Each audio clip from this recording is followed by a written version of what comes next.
गर्मी का मौसम था।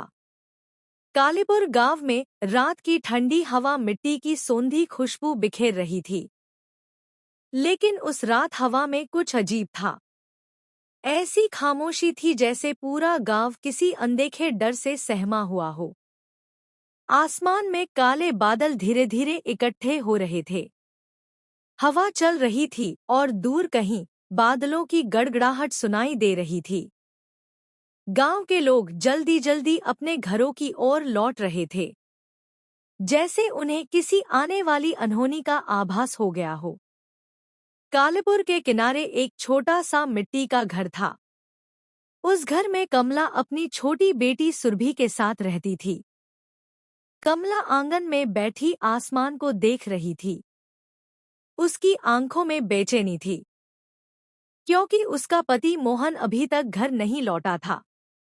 मोहन लकड़ियां बेचने शहर के बाजार गया था और ऐसे तूफानी मौसम में उसकी वापसी मुश्किल लग रही थी। कमला ने धीरे से घर का दरवाजा बंद किया और अंदर आकर बैठ गई। तभी अचानक कड़क बिजली जोर से चमकी और मूसलाधार बारिश शुरू हो गई। हवा इतनी तेज चल रही थी कि घर की खिड़कियां कांपने लगी। बारिश की बूंदें खिड़कियों पर ऐसे गिर रही थी जैसे कोई बाहर से पत्थर मार रहा हो। छोटी सुरभि डरकर अपनी माँ से लिपट गई। माँ, पापा कब आएंगे? कमला ने उसे सीने से लगाते हुए कहा। जल्दी आ जाएंगे मेरी बेटी। लेकिन सच तो यह था कि कमला के दिल में डर घर कर चुका था। उसे गांव के बुजुर्गों की बातें याद आने लगी। वे कहते थे कि बदलापुर के पास एक जगह है, प्रेत घाटी। कहा जाता है कि तूफानी रातों में वहां एक भटकती आत्मा घूमती है। वो इंसानों की आवाज की नकल करती है और उन्हें अंधेरे में अपनी तरफ बुलाती है। जो भी उसके पीछे जाता है वो कभी वापस नहीं आता। रात और गहरी हो गई। बारिश की आवाज अब और तेज हो चुकी थी। तभी अचानक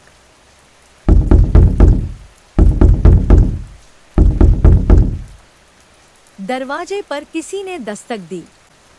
कमला का दिल जोर से धड़कने लगा। कौन है? बाहर से आवाज आई। कमला, दरवाजा खोलो, मैं हूं, मोहन। कमला की आंखों में खुशी चमक उठी। मोहन आ गया। वह जल्दी से दरवाजा खोलने के लिए आगे बढ़ी। लेकिन तभी छोटी सुरभि ने उसका हाथ पकड़ लिया। नहीं माँ, दरवाजा मत खोलो। कमला चौंक गई। क्यों बेटी? सुरभि डरते हुए बोली। वो पापा नहीं है। कमला हैरान रह गई। तुम ऐसा क्यों कह रही हो? सुरभि धीरे से बोली। जब वो बोल रहे थे, उनकी आवाज अजीब थी, जैसे किसी गहरे कुएं से आ रही हो। कमला के शरीर में सिहरन दौड़ गई। उसे बुजुर्गों की एक और बात याद आई। भटकती आत्मा इंसानों की आवाज की नकल तो कर लेती है, लेकिन उसकी आवाज में हमेशा एक अजीब सी गूंज होती है। कमला धीरे धीरे दरवाजे से पीछे हट गई।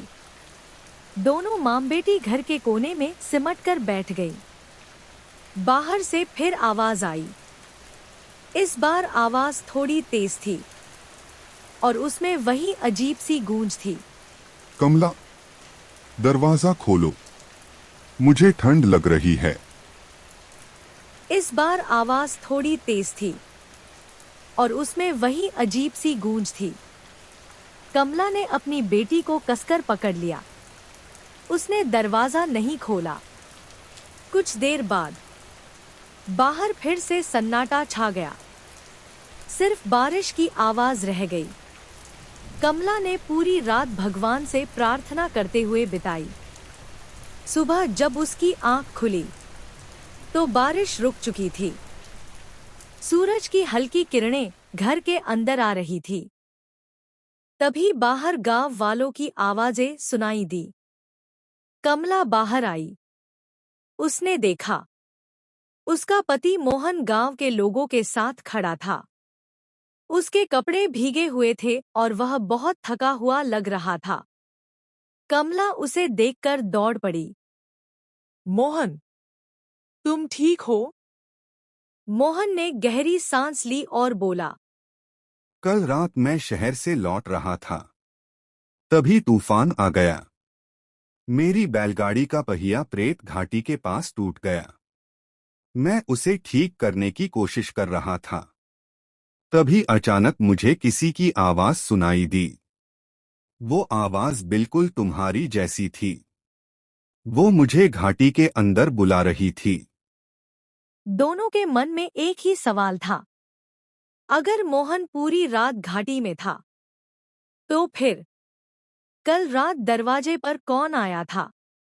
और उसी पल दूर प्रेत घाटी की तरफ से एक हल्की सी हंसी की आवाज गूंज उठी, जैसे कोई अभी भी उस गांव के किसी अगले शिकार का इंतजार कर रहा हो।